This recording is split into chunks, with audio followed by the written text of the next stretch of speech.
Hello everyone, welcome back to another video. তো কালকে বিকেলে কিন্তু আমাদের এদিকে খুব বৃষ্টি হচ্ছিল, আর বৃষ্টি হলেই কিন্তু একটু তেলে ভাজা আর চা খেতে মন চায়।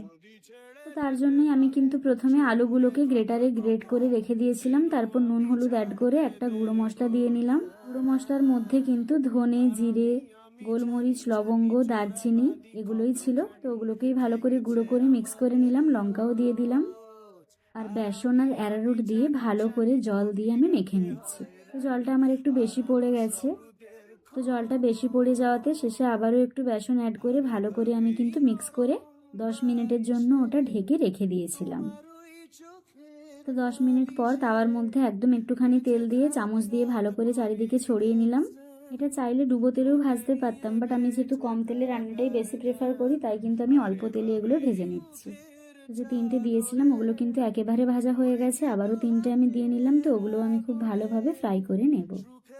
তো খুব ভালোভাবে কিন্তু সবগুলোই ফ্রাই করা হয়ে গেছে। কার কার দেখে লোভ লাগছে অবশ্যই কমেন্ট করো। তারপর আমি চাটা কড়াই ছিল যে ওটা আরেকবার ফুটিয়ে নিচ্ছিলাম, ঠান্ডা হয়ে গেছিলো বলে। তো চাটা হয়ে গেলে ওটাকে ঠাকুমাকে বললাম একটু ঢেলে দাও, কারণ আমার হাতে যেহেতু ফোনটা ছিল সেই জন্য। তো দেখো আমার চা আর আলুর এই ভাজাটা কিন্তু একেবারে রেডি। যাদের দেখে লোভ লাগছে তারা কিন্তু এভাবেই বাড়িতে বানিয়ে ফেলো। তো তারপরে আমি খেয়ে নিচ্ছি, আর বিশ্বাস করো দারুণ খেতে হয়েছিল। আমি কিন্তু এর মধ্যে আমার মন মতোই ভাজা মশলা দিয়েছিলাম। তো তোমাদেরও ভালো লাগলে এভাবেই বাড়িতে বানিয়ে খেতে পারো। Thanks for watching, by.